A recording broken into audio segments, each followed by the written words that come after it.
castigo do diabo porque Deus era com ele. E quando Pedro pregava essas palavras, o Espírito Santo batizou Cornélio e todos que estavam na casa com fogo e começaram a falar em línguas estranhas. Foi batizado com fogo, mas fala em línguas estranhas. E Pedro falou assim: agora, o que foi batizado com fogo, vou rejeitar o batismo nas águas? E Cornélio, toda a sua casa, batizado nas águas, por Pedro. Ele e toda a sua família, para se cumprir a lei, para se cumprir a palavra do Senhor. Quando Paulo ensina para ser aceitado pelo carcereiro, ele ficou de joelhos: Senhor, o que eu faço para ser salvo? Paulo falou assim: crê no Senhor Jesus Cristo, será salvo tu e tua casa. Ele levou Paulo ensina para casa, lavou os vergões, e naquela mesma noite o carcereiro, a sua esposa, seus filhos, foram tudo batizados lá por Pedro, eles tiraram a casa. Então não nada impede nós alcançar o batismo do arrependimento, para cumprir a santa palavra do Senhor. Para cumprir a santa palavra do Senhor. Eu quero falar de Filipe e o eunuco. A Bíblia fala que Filipe estava caminhando e disse ao Espírito Santo: corre até a estrada. Ele correu até a estrada e ficou ali parado. De repente viu uma carruagem. E o anjo do Senhor disse: Filipe, agora corre atrás da carruagem. Ele está atrás da carruagem. Estava o eunuco sentado na carruagem. E o eunuco lia o profeta Isaías 53, que dizia: ele foi ferido e moído por nossos pecados e pelas nossas dores. E o castigo do da paz estava sobre os seus ombros, e sobre as suas pisaduras fomos sarados. Não tinha aparência nem formosura, e olhando nós para ele, nenhuma beleza vimos. E o eunuco lia esse versículo, Isaías 53. E Filipe disse: tu está entendendo o que tu lê, homem? Tu entende o que tu lê? Ele falou assim: olha, como vou entender que ninguém me ensine? Como vou entender que ninguém me explica? E Filipe subiu na carruagem. E naquele versículo o Senhor Jesus. E falou de Jesus. Jesus veio, morreu, e nos deu essa de novo, sair de pregar o evangelho toda criatura. Quem crê que o batizado será salvo. E o eunuco olhou: onde tem água? Tinha um riacho na estrada. E o eunuco falou: onde tem água? O que me impede que eu seja batizado? O Filipe perguntou: tu crê que Jesus Cristo é Deus? Eu creio. Parou a carruagem. Ele e o eunuco desceram. Filipe batizou o eunuco nas águas. O eunuco embarcou na carruagem, seguiu a caminho, e o Espírito Santo arrebatou-se Filipe, e ele anunciou a palavra em Azoto. Foi arrebatado no encontro. Quer dizer, ele estava aqui nesse bairro pregando a palavra do Senhor, batizou o eunuco aqui, e o Espírito Santo arrebatou Filipe. Ela apareceu lá em Xanxerê, lá outra cidade, pregando a Jesus Cristo. Ele foi translatado mais de 30 quilômetros, pregando a palavra do Senhor. Depois que ele batizou e no financiado. Então o batismo tem muita valia. Então você não rejeita a água do batismo. Mas pastor, não estou preparado ainda. Quem te prepara é Jesus. Quem te prepara é Jesus. Ele não chama ninguém preparado, não. Mas tudo que ele chama, ele prepara. Tudo que ele chama, ele dá força, ele dá graça, ele dá ânimo, ele dá coragem, ele incentiva para que a pessoa não volte atrás. Vamos continuar a leitura da palavra? Vamos para Atos 2,38, diz assim: e disse Pedro: arrependei-vos, cada um de vós, e seja batizado em o nome do Senhor Jesus Cristo para perdão dos pecados, e recebereis os dons do Espírito Santo.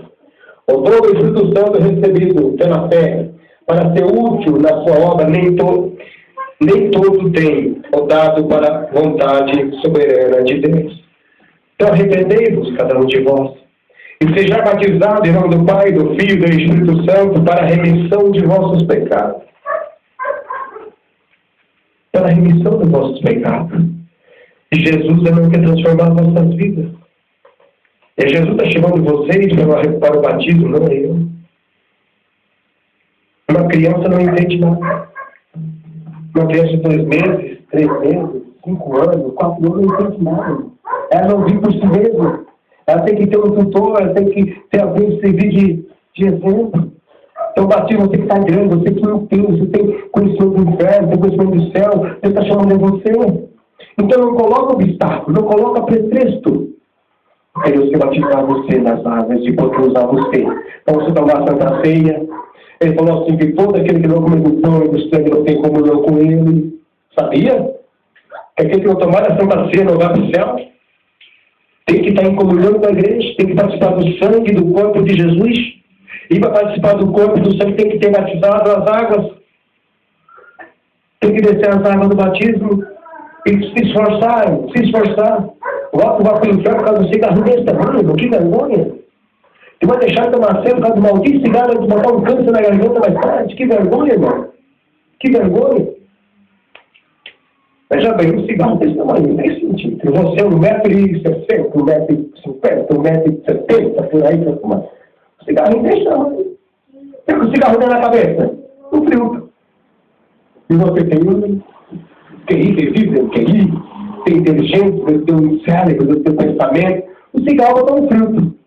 Tem que o cigarro tem que ter fumo, nicotina, tudo aquilo que não presta. O que você tem em você? O Espírito Santo. E você fala, o cigarro não domina. Quando eu estou nervoso, eu tenho que mudar. Vai orar, preguiçosa, que é nervoso de se passa. Mas eu nervoso, mas eu estou ansioso, eu fiquei bravo, está fumando. Que o cigarro vai acalmar dele. Quem me acalma é Jesus. Quem me acalma é o Espírito Santo, irmão. Quando eu estou nervoso, irmão, eu vou cantar um louvor. Eu vou orar. Ali eu fico calmo.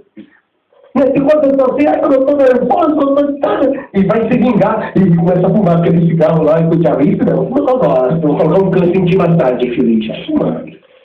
Fica rindo da tua cara ainda. Fica rindo da tua cara ainda. E você lá toda feliz, faz aquelas Maria Fumaça. Irmão, é brincadeira, mas é sério, não é sério.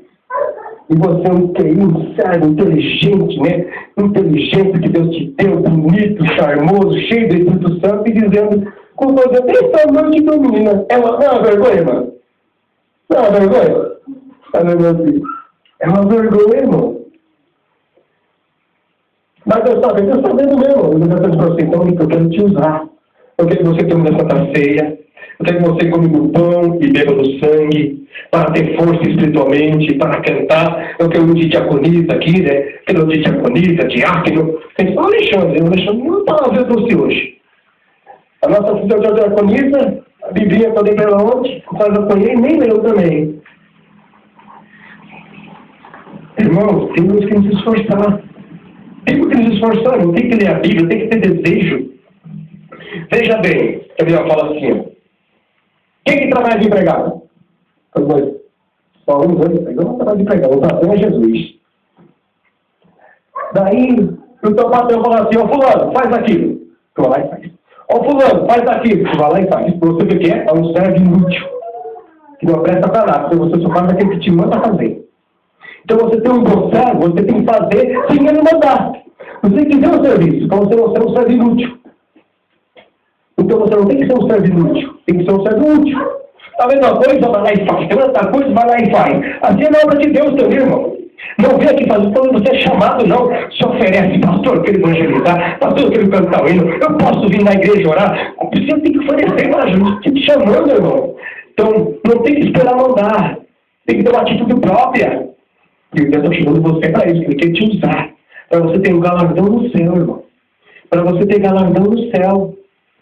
E se você tem galardão, você tem que plantar no céu, para depois você colher. Não é verdade?